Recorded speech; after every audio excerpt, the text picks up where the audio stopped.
The conference room on the 14th floor of the King County Courthouse smells like recycled air and anxiety.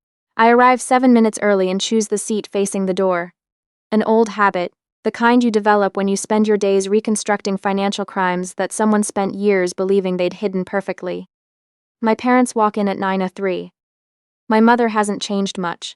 Her hair is shorter now, dyed that particular shade of auburn that costs $300 to maintain and broadcasts money to anyone looking.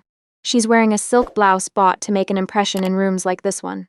My father is 2 steps behind her, the way he's always been, not from deference but from habit, from a lifetime of letting her set the tone and adjusting his expression accordingly. He's put on weight, his suit jacket pulls slightly at the shoulders. They don't recognize me right away. 4 years is a long time and I've changed. Shorter hair, the kind of calm in my face that takes years to earn. Their attorney, Mr. Keating, according to the briefing materials my colleague had forwarded, steps forward to introduce himself to the mediator. He has the careful posture of a man who's won enough cases to be confident and lost enough to still be cautious. Then he turns to me, hand extended, expecting to shake hands with someone he can dismiss. I hand him my card instead. I watch his eyes move across the text. Senior forensic accountant. Bancroft and Associates, he knows the name. Everyone in estate litigation in this county knows the name. We broke the Alderton case 2 years ago. $17 million in forged trust documents. 3 family members charged, 2 convictions that stuck. He looks up from the card and he looks at me differently. My mother is still settling into her chair, she hasn't noticed yet. Small world, Mr. Keating says carefully. Smaller than my parents think, I say. That's when my mother looks up. I was 7 years old this summer. My parents decided their marriage was more inconvenient than their daughter. That's not the story they tell. They'd say they were doing what was best for everyone. That my grandmother's house in Tacoma was stable and loving, which it was, and that they needed time to get things sorted, which they did, for approximately the next 2 decades, without ever fully sorting anything that involved showing up for me. My grandmother was 61 that summer. She'd spent 30 years as a bookkeeper for a mid-sized manufacturing company, and had the kind of mind that held numbers the way other people hold memories, with precision, with loyalty, with an almost personal attachment. Her house on the south end of Tacoma had a small desk in the living room. She kept impeccably organized, receipts in labeled envelopes, bank statements clipped in chronological order, a ledger she updated by hand every Sunday evening with a mechanical pencil. She didn't make a ceremony of taking me in. She simply made up the second bedroom, bought a new set of twin sheets with a pattern I got to pick out myself, and started making breakfast for 2 instead of 1. The first morning, she set a plate of scrambled eggs in front of me and a glass of orange juice and sat down across from me and said, "You're going to be okay here." Not a promise, a statement of fact, the way she delivered most things that mattered. I believed her immediately. My parents called on birthdays and some Christmases, and occasionally on random Tuesdays when guilt apparently moved through them like weather. My mother had a new boyfriend within 8 months, a new apartment, a new trajectory she seemed genuinely excited about. One that didn't visibly include me. My father remarried 3 years later and moved to Portland, then Phoenix, then somewhere in Nevada I could never remember. He sent checks occasionally. Not to me directly. To my grandmother with brief notes I wasn't supposed to see but did anyway because I was 9 and curious. The checks were for her trouble, he wrote once, for her hospitality. She told me later she'd deposited the first one and donated the amount to the food bank. The rest she sent back uncashed. What she gave me instead was harder to quantify and worth considerably more. She taught me how to read a balance sheet before I could drive. She explained compound interest using my allowance as an example. She showed me how to spot a discrepancy in a column of numbers. The slight wrongness of a figure that doesn't match its neighbors. The way a fraudulent entry always carries a specific kind of weight, like a wrong note in a melody you've heard 1,000 times.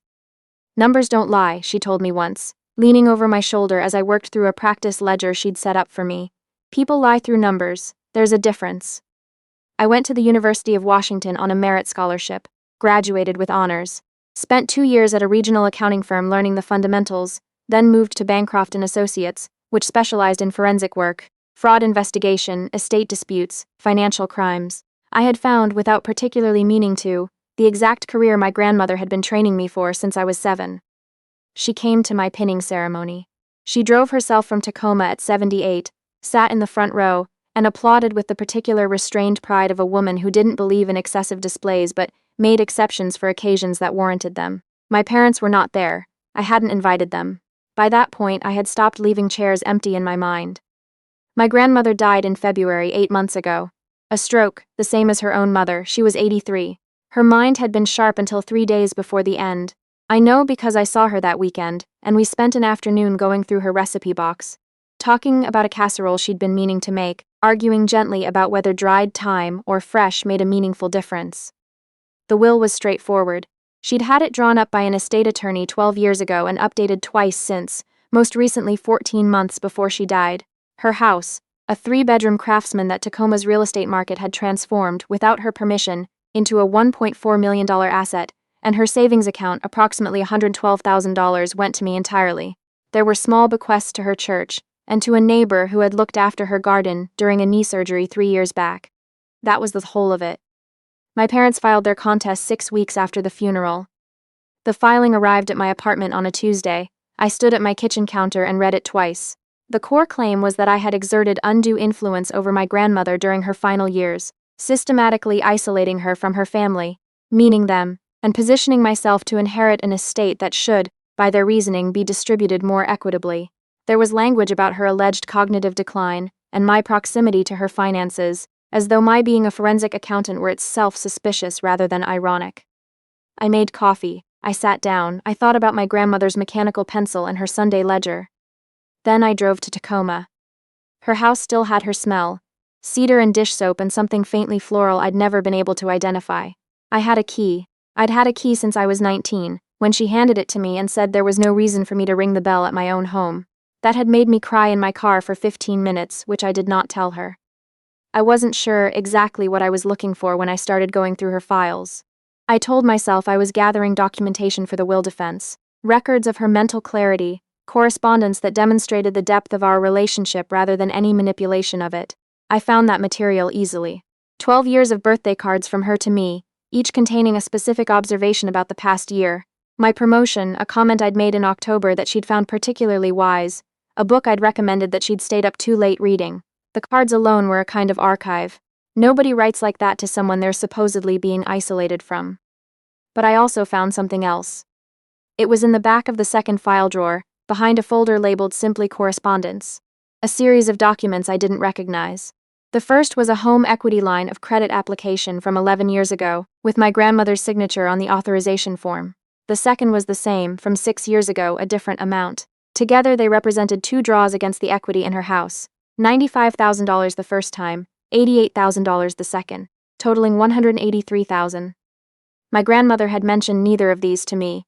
Ever. In 22 years of knowing every detail of her financial life, she had never once referenced a home equity loan. I sat on the floor of her living room and spread the documents across the carpet. I pulled out my phone and opened the property records database I access regularly for work. The loans were real. The liens had been recorded. The repayment history showed modest monthly payments for several years, and then, on both loans, a lump sum payoff. The first cleared 9 years ago, the second 5 years ago. The account the payoff funds came from was not my grandmother's. It took me another hour and 2 more calls to pull the authorization documents. The power of attorney form attached to both loan applications carried my grandmother's signature, but the notarization date on the first one was a Thursday in March, 11 years ago. I knew exactly where my grandmother had been that Thursday. She had been in this house with me, helping me move furniture because I had just repainted my childhood bedroom. I had photographs from that day on my phone, recovered when I'd backed up an old hard drive the previous year, time-stamped. My grandmother had not signed that document. I sat there until the room went dark. Then I got up, made myself eat something, and started building the file. The weeks that followed had a specific texture I can only describe as controlled pressure. The kind of focus that arrives when you're doing work that matters enormously, and you cannot afford a single error. I traced both loans back to their purpose. The first $95,000 had funded a business venture of my father's, a restaurant equipment distributorship that lasted 14 months and generated a net loss before folding. The second $88,000 had been wired in 3 installments to an account in my mother's name. During the same period, she made the down payment on her current condominium. They had used my grandmother's house as a personal ATM. They had forged her signature twice to do it. And then they had filed a legal claim calling me the one who had exploited her. I also found the emails. My grandmother had kept her inbox organized with the same methodology she applied to everything else. There were years of messages from my mother, warm at first, then increasingly focused on money, on the house, on whether my grandmother had thought about what she planned to do with the property. Messages that pivoted from "I miss you," "Mom, to the market is really hot right now. You should think about liquidity," without apparent self-consciousness. Messages from my father that arrived in clusters around his financial setbacks, each one carrying a request attached like a hook. Between those messages were hundreds of emails to me, recipe links, articles she'd read, a long thread where she'd asked me to explain cryptocurrency, and I'd spent 3 emails doing so, and she'd replied, "I understand the concept, I don't trust it. Thank you, sweetheart." Small correspondence, the kind that accumulates into an entire relationship. I brought everything to Raymond Aldis, the estate attorney my grandmother's original lawyer had recommended, when I'd called him the day the contest was filed. Raymond was 60, methodical, and had the specific quality of never appearing surprised. Whatever you put in front of him, he processed it the same way, turning it in his hands like a stone he was appraising. He looked at the forged documents for a long time. "Elder financial abuse," he said, "that's what this is, and they're suing you." "They're suing me," I confirmed. "Okay." He set down the papers. "Let's make sure they regret that." My mother called 3 days before the mediation session. I let it go to voicemail and listened to the message twice. Her voice was warm in the way that expensive wrapping paper is attractive, pleasant surface, nothing inside you actually need. She said she hoped we could handle this as a family, that she was sure there had been misunderstandings, that she didn't want things to get ugly. She said she was still my mother, at the end of the day. At the end of the day, she was still the woman who had handed me off at 7, and picked up the phone on my birthday when she remembered, and skipped it when she didn't. I didn't call back. My father sent a text, 3 sentences, stiff and formal, suggesting a phone call. I forwarded it to Raymond and did not respond. What I did instead was drive to Tacoma one more time, to the cemetery where my grandmother was buried. I brought hyacinths, which had been her favorite. It was a gray Saturday in late October, the kind of Pacific Northwest morning that feels like the sky is thinking about raining but hasn't committed yet. I was crouched at the headstone, pulling a dried leaf away from the base, when I heard footsteps on the gravel path behind me. My mother. She was dressed for the cemetery the way she dressed for everything, carefully for effect. She looked at me and then at the grave and then at me again. "I didn't expect you here," she said. There was something in her voice I might have once called grief, but had learned to recognize as its cheaper imitation. "I come every week," I said. I stood up. We were the same height, which had always made her faintly uncomfortable. "This doesn't have to be a fight," she said. "We just want what's fair." "You extracted $183,000 from her house using documents she never signed," I said. My voice was level. "A professional habit. That's not a misunderstanding." Her face moved through several expressions in quick succession. Surprise, recalibration, something close to fear, then her jaw set. "You were always her favorite," she said. "You had everything handed to you. You lived in that house for free for 11 years while the rest of us struggled." I thought about what I wanted to say. About the empty chairs at every graduation, every ceremony, every milestone.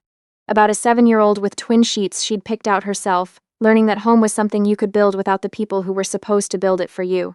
About a grandmother who had driven herself to Tacoma and back every time I needed her, and had never once asked to be reimbursed for the trouble. "She chose me," I said, "the same way she chose to keep every card I ever sent her and send back every check you did. Not everything is about money."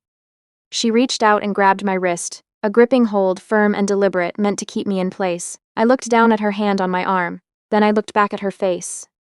"Don't," I said. She let go. The groundskeeper was 40 feet away, unhurried, clearly visible. She had seen him, I think, before she reached for me. I noted the time, I noted his presence. Another professional habit, the kind that had once driven my college roommate to call me relentless, but now felt like the most useful thing my grandmother had ever given me. I walked to my car. I documented everything in a voice memo before I reached the main road. The mediation session dissolved in under 2 hours once Raymond introduced our evidence. Mr. Keating spent the first 30 minutes presenting a narrative about my undue influence, my grandmother's supposedly deteriorating judgment, my proximity to her finances, as though this were inherently incriminating rather than simply accurate. He had 2 affidavits from distant relatives who had seen my grandmother infrequently in her final years, as though that were somehow my doing rather than theirs. Then Raymond presented the loan documents. Then the analysis from a forensic document examiner, who had compared the signatures on both power of attorney forms to verified exemplars from my grandmother's own files, and found significant inconsistency with her authentic signing patterns.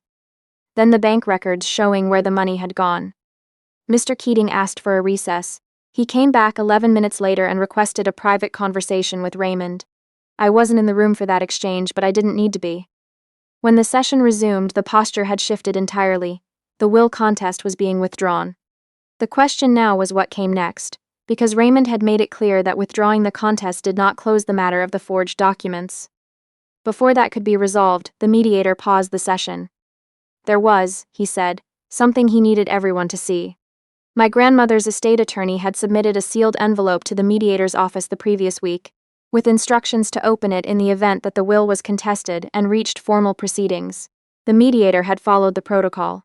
He opened the envelope now. Inside was a USB drive. My grandmother had recorded a video statement 14 months before she died, the same visit during which she'd last updated her will. She sat in her living room, in the chair she always sat in, her hands folded in her lap, her posture as composed as it had always been. She looked directly at the camera and spoke for 11 minutes. She said she understood her estate might be disputed. She said she had made her decisions with full awareness of their implications, and without any pressure from anyone. She described the forged documents. She had discovered them herself 5 years before her death, when she'd noticed the liens on her property during a routine title check. She had not confronted my parents. She had documented everything, given the documentation to her attorney, updated her will, and waited, with the patience of someone who had spent 83 years learning that the truth tends to surface eventually. She said she left everything to me because I had shown up. Every week, not just at the end, not just when there was something to gain. I've had a very good life, she said, near the end of the recording. I made it that way with the choices I made. My granddaughter made it better by choosing me back. I held myself together until the recording ended. Then I excused myself for 3 minutes, stood in the hallway with my back against the wall, and let myself feel everything I'd been holding in careful check for 8 months. Then I straightened my jacket and walked back in. My mother was not crying. She was staring at the table with an expression I had never seen on her before. Not grief, not anger, but something hollower. The look of someone who had just understood, fully and finally, what they had thrown away. The King County Prosecutor's Office received Raymond's referral the following Monday. The investigation moved faster than estate matters usually do, because we handed them a file that was essentially complete. My father's attorney negotiated an arrangement within 2 months. Restitution, a civil judgment, a record that would follow him for years. My mother contested longer and ultimately accepted similar terms, along with a period of supervised probation. I kept my grandmother's house. I spent 3 weeks there in the spring, cleaning and making decisions about what to keep. Her mechanical pencil is on my desk at work now, in a small cup next to my monitor, where I see it every morning when I sit down. Her ledger, the last handwritten Sunday ledger, is on my bookshelf at home. I've never added an entry to it, that felt right. The house itself is rented now below market rate, to a woman my grandmother's neighbor told me about. Recently widowed, fixed income, needing something stable. She sent me a card in June with 2 pressed flowers from the back garden and a note that said the house had good bones and she slept well there. I know, I grew up in them. At work, I handle more cases involving elderly clients now, not by deliberate design, but because the Tacoma matter got around in the way these things do in a mid-sized professional community. People call me when they suspect something is wrong with a parent's finances, when they don't know what to look for or where to begin. I know what to look for. I know where to begin. My grandmother taught me both, one Sunday ledger at a time, starting when I was 7 years old with twin sheets I'd picked out myself and a woman who told me, plainly and without ceremony, that I was going to be okay. Raymond told me over coffee, after everything was settled, that what had made the case unwinnable for them was the documentation. Years of correspondence, the cards, the time-stamped photographs, the records my grandmother had kept, with the same meticulous care she applied to everything in her life. She built the defense herself, he said. She just needed you to find it. That's true. But she also built something else, the person who knew how to read it, who understood what the numbers were saying beneath the surface, who had been trained since childhood to look past what people claimed and toward what the records actually showed. Numbers don't lie, people lie through numbers. She taught me the difference. And on Sunday evenings now, when the week settles and I have a quiet hour, I sit at my own desk with a mechanical pencil and update my own ledger. Not because I have to, but because some habits are worth carrying forward, and some people are worth carrying them for.